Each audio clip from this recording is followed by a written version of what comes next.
Hola, hola, bienvenidos.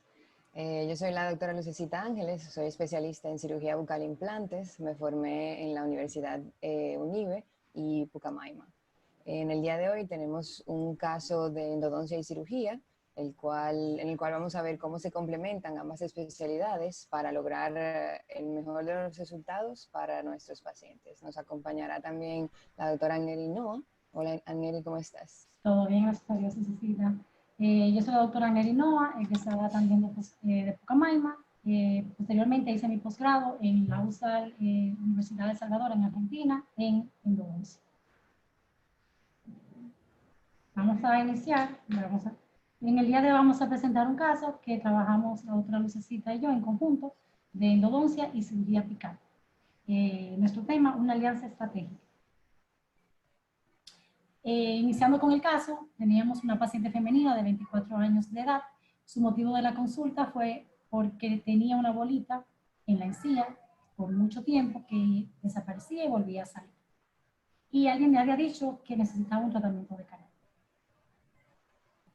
En la historia del caso, la paciente nos relató que cuando era joven había tenido traumatismo y la habían llevado de inmediato al odontólogo donde le habían hecho tratamientos de canal. Pero ¿qué sucede? Durante todos sus años, esta bolita nunca desapareció por completo, sino que volvía a salir, a pesar de los tratamientos realizados. Al examen clínico, pudimos observar que la paciente tenía una fístula activa, pudimos ver que las piezas estaban restauradas con resina, al sondaje hubo un sondaje normal, percusión horizontal y vertical, había una ligera molestia, el test de vitalidad fue negativo, y como la paciente nos había mencionado de un traumatismo, también decidimos hacer un test de vitalidad en la pieza número 22 y este nos dio positivo.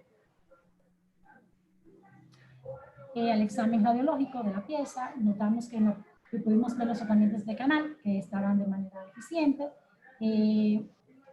Ambas piezas estaban endodonciadas, había una lesión radiolúcida de gran tamaño, también una reabsorción radicular apical y reabsorción interna del conducto. Al notar todo esto, decidimos, antes de abordar el caso, indicar una tomografía. Al estudio imagenológico nos llegó este reporte, lo voy a leer un poquito, donde se observaba una imagen hipodensa asociada a los elementos dentarios 21 y 22 y de forma redondeada, límites definidos y corticalizada, tiene proximidad con la cortical del conducto nasopalatino y se apreciaba en íntima relación con el piso de la cavidad nasal. También en el elemento dental número 11 presentaba restauración dentro de los límites cavitarios, material endodóntico escaso y se apreciaba el ensanchamiento del ligamento periodontal. En el elemento dental número 21 también observamos la restauración dentro de los límites cavitarios. ¿Dónde iba? Se me pasó. En el tercer puntico. Ok, entonces en la pieza número 21 el material endodóntico estaba hasta la porción apical. Se apreciaba, como ya mencioné antes, la reabsorción radicular externa en el tercio apical. Y en el elemento dentario 22 se observaba una inclinación radicular hacia distal, presentaba también ensanchamiento del espacio para el ligamento periodontal y pérdida parcial de la lámina dental. Entonces, ya teníamos todo lo que era el estudio de la paciente, la anamnesis, y decidimos hacer el abordaje. Aquí tenemos algunos cortes tomográficos donde podemos ver la lesión de gran tamaño, el desplazamiento de la raíz. Vamos a pasar a la siguiente diapositiva. Podemos observar la expansión de la tabla ósea. Okay. Entonces, el diagnóstico de la pieza fue una pieza no vital, diagnóstico periapical fue un absceso apical crónico, y el tratamiento que se planteó fue un retratamiento endodóntico, apexificación, y para luego hacer una posterior cirugía apical para la remoción de la lesión. Inicialmente, en la primera cita, realizamos la apertura, desobturamos la pieza, tomamos una longitud de trabajo, en este caso fueron 17 milímetros, se hizo una reinstrumentación, nuestra lima maestra fue una lima número 130, las soluciones utilizadas fue hipoclorito de sodio, EDTA y suero fisiológico. Trabajamos con agujas de irrigación lateral para prevenir que hubiera salidas al periápice de estos productos. y se colocó una pasta de hidróxido de calcio con suero fisiológico. No siempre trabajo con suero fisiológico, casi siempre con glicerina, pero en este caso lo hicimos con suero fisiológico, tomando en cuenta no extruir mucho material. Entonces sellamos con teflón y colocamos un cable. Volvimos a ver la paciente a los 15 días y así nos llegó. Podemos ver ya que la paciente llegó a la consulta con la fístula cicatrizada. Así que vamos a pasar entonces en este caso a la segunda etapa del tratamiento. En esa segunda cita, al ver que la fístula llegó cicatrizada, entonces procedimos a hacer el retiro de toda la remoción, o sea, todo el retiro del hidróxido de calcio, volver a lavar, volver a irrigar correctamente, secar y hicimos un tapón apical con biodentino. Aquí tenemos el tapón apical, cómo quedó. Esa es una imagen radiográfica. La conducta clínica, la evaluación clínica y radiográfica, se hizo una anestesia y aislamiento absoluto de la pieza que íbamos a tratar.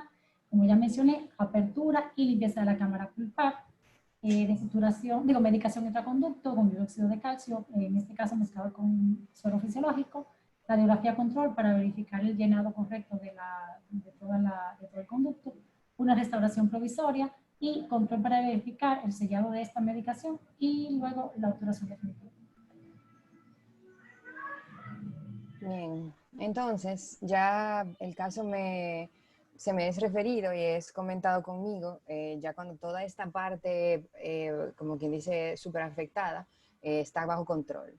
Entonces ya junto con los estudios de la tomografía, ya me da a mí una idea de qué abordaje y cómo yo voy a adentrarme a la zona que está afectada para poder yo hacer mi trabajo y que endodoncia, la especialidad de endodoncia haga su trabajo.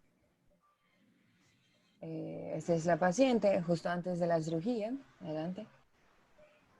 Podemos ver que ya no hay ningún proceso infeccioso activo, que ha sido todo neutralizado, no hay presencia de fístula. Y esta es una de las indicaciones y lo primero que yo tengo que observar para ver si puedo hacer la cirugía o no, o si tengo que medicar a un paciente antes de un procedimiento quirúrgico, porque, como ya sabemos, una infección activa es una contraindicación de una cirugía. Adelante.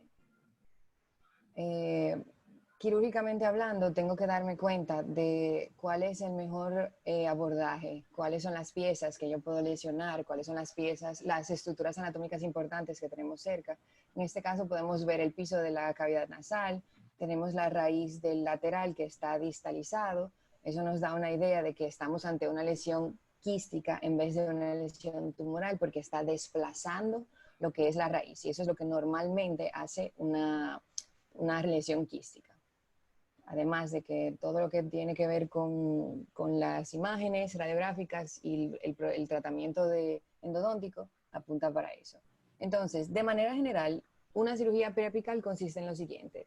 Se crea el acceso hacia el ápice de la pieza, se extirpa tanto la lesión periapical como el ápice del diente.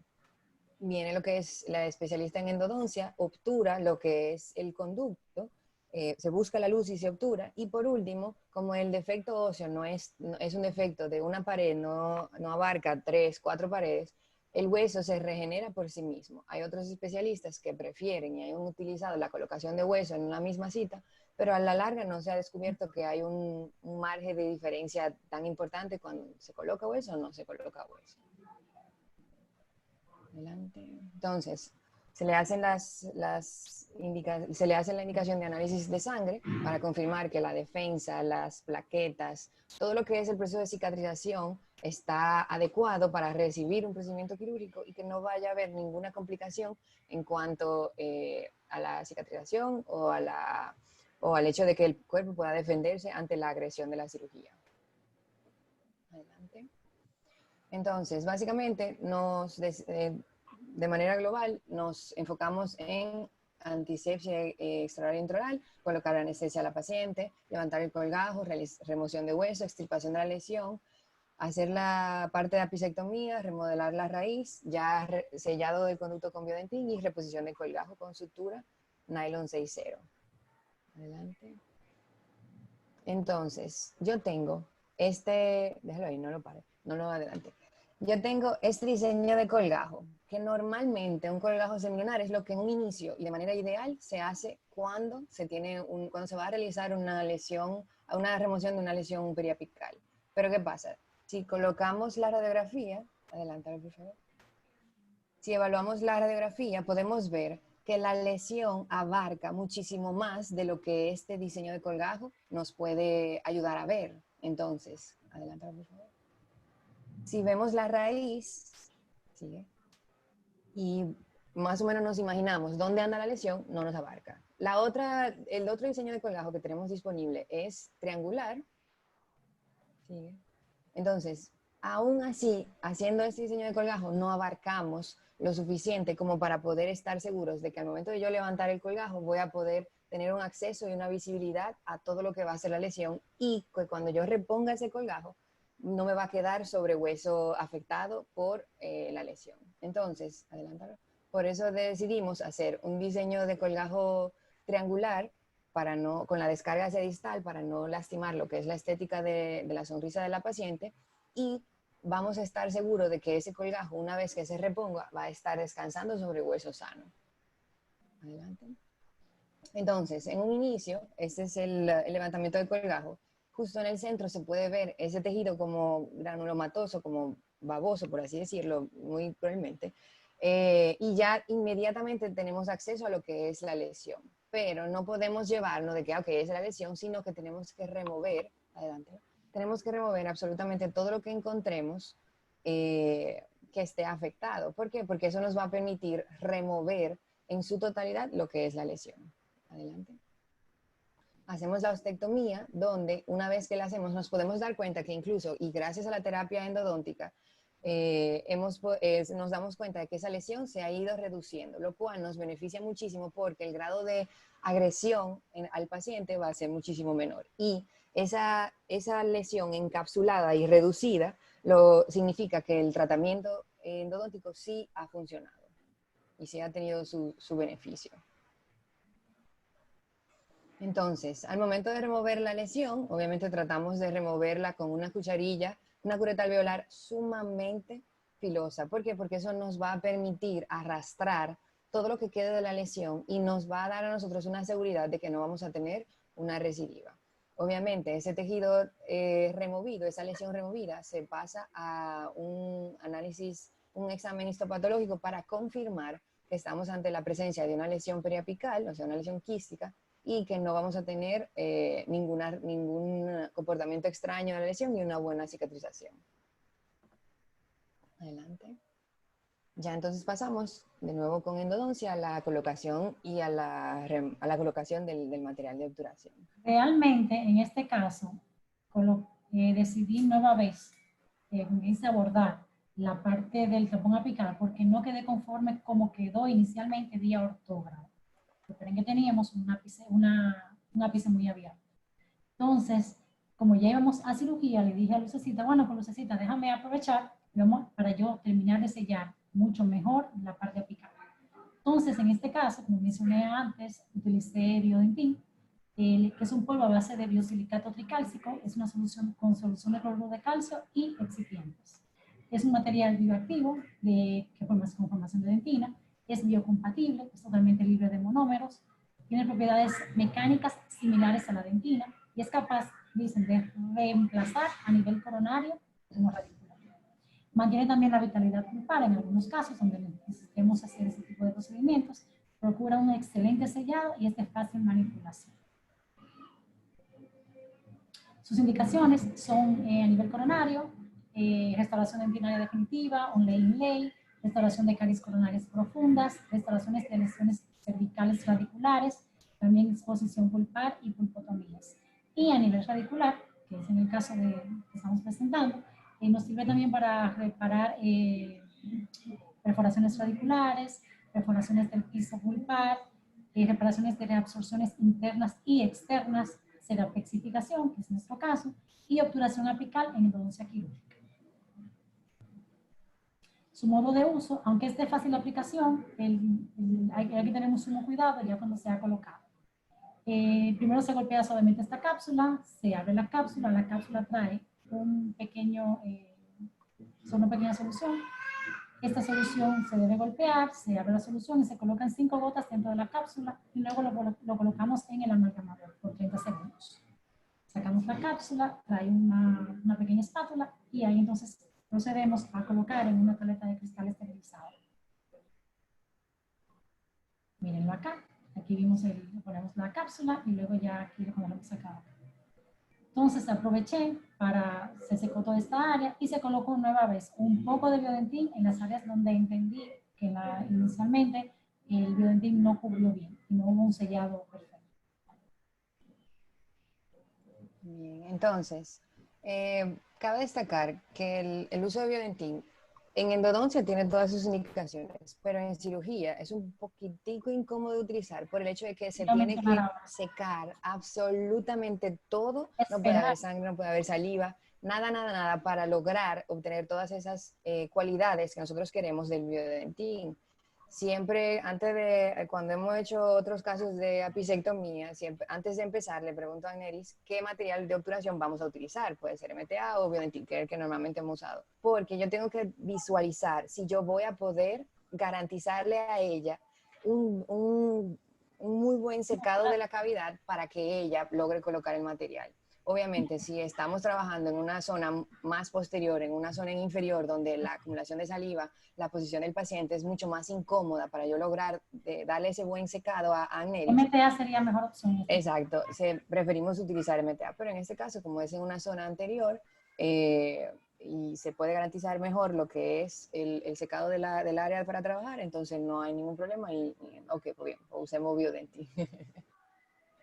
Es que el biodentín, que no lo mencioné, necesita que esperar, tenemos 14 minutos de trabajo entre lo que colocamos y luego esperar aproximadamente 7 minutos también para esperar que seque. En total serían 14 minutos. Exacto, son 7 minutos de tener todo el aislamiento posible y toda la aspiración posible para que nada entre para allá. Entonces, ya Agneris realiza su trabajo, entonces yo vengo con el colgajo para atrás y la elección de la sutura de 6.0 es porque la cicatrización, este es el hilo en una zona anterior que nos va a permitir que no se acumule placa, que la reacción biológica del tejido hacia el hilo no sea tan drástica y que básicamente sea un poquito más cómodo para el paciente en cuanto a largo plazo, que no se sienta tan incómodo, porque si utilizamos seda, se acumula mucha placa, entonces eso no es bueno para nosotros. También el hecho de no sería bueno retirarlo antes de los 7 días, de 7 días en adelante es que yo prefiero retirar una sutura para garantizar que ya no haya ninguna complicación ni que entre nada para esa zona quirúrgica. Entonces, eso es a la semana, vieron cómo no hay básicamente una reacción tisular ante la sutura, sino que todo ha cicatrizado bien y todo ha vuelto a su espacio donde estaba anteriormente. La cicatriz de la descarga está por distal del canino, entonces eso ayuda a que cuando la paciente sonría no se vea esa cicatriz. Miren aquí, muy bien. Entonces, como dije anteriormente, se mandó a hacer un estudio histopatológico de la lesión, dale una más para adelante, y podemos confirmar nuestro diagnóstico presuntivo, ya que el diagnóstico definitivo es quiste radicular, que va de acorde con lo que nosotros habíamos pensado y con lo que la especialista de endodoncia nos dice que la lesión que teníamos enfrente. Adelante. Aquí está. Aquí se confirmó lo que inicialmente habíamos pensado, como quiste radicular. Entonces esto es, no, dale un chip atrás. Esto es lo que tenemos ahí, antes y después, ¿verdad? Esa radiografía fue como al mes ya y se puede empezar a ver inmediatamente lo que es la disminución de la zona afectada. Durante la cirugía sí anduvimos cerca del lateral. Agneris realizó un diagnóstico pulpar que dio positivo antes de hacer la cirugía y ya después, ¿qué pasó? Nuevamente se le realizó un test pulpar y la pieza no hubo respuesta, una respuesta negativa, el test de vitalidad en frío. Entonces se procedió a abordar con una endodoncia en el diente lateral. Exacto, entonces eso fue una de las repercusiones de la cirugía. Obviamente a la paciente se le explicó, mira, como estamos cerca de este diente, es posible que ocurra esto, esto y esto. O sea, es muy importante, antes de entrar en cirugía, en cualquier procedimiento básicamente, hacerle una revisión al paciente. Mira, puede suceder esto, esto, esto, esto, firmando su consentimiento informado, todo sumamente detallado para que nada lo tome por sorpresa, porque es un poquito desagradable decirle, no, mira, pero entonces tenemos que incluir este tratamiento de canal, esta cirugía, etcétera, etcétera, sin el paciente ni siquiera haber tenido como No, que y se le la explicó opción. incluso, no, y explicándole también, incluso mostrándole la imagen, donde ella pudiera percatarse de que realmente la lesión abarcaba la Parte parte de lateral. la raíz Entonces lateral. ya ella sabía de antemano, se le dio seguimiento a la pieza, a ver cómo iba a cambiar, si había dolor, si había un cambio de color. Efectivamente, la pieza incluso se tornó un poquito, me acuerdo que cambió un poquitito de color, hicimos la prueba y efectivamente era negativo. Entonces ya se abordó esa parte y en la pieza número 21, que fue la pieza trabajada, se colocó posteriormente ya un perno de fibra de vidrio y la pieza fue restaurada. Porque algo que le incomodaba mucho a la paciente era la parte estética. Entonces, como ella quería tener coronas, entonces ahí ya se procedió a hacer ese tipo o sea, de ese tratamiento físico. Adelante. Entonces, como ya dijimos, los tratamientos pendientes, ya hasta este momento se ha logrado lo que dijo Agneris, que es perno y prótesis fija. Se le ha hecho la recomendación a la paciente de también recibir tratamiento ortodóntico para la reposicionamiento adecuado de las piezas y darle un seguimiento radiográfico a largo plazo. Estamos hablando de 3 meses, 6 6 meses, meses. 1 año, 3 años, 5 años, mínimo. Adelante. Muchísimas Entonces, gracias. eso ha sido todo por ahora. Muchísimas gracias. Esperamos que les haya gustado. Se pueden entrar en comunicación con nosotras a través de esos correos. Estamos a la disposición de recibir cualquier pregunta o cualquier duda que se les haya presentado y agradecemos a Dentoral por la oportunidad de esta presentación. Muchísimas gracias a la doctora Glenda Corsino. Y nada, nos pueden localizar en estos correos o en las redes sociales, así mismo como doctora Nerinoa, Lucecita, no sé si tienes... Lucecita Ángeles, sí. Muchas gracias. Gracias.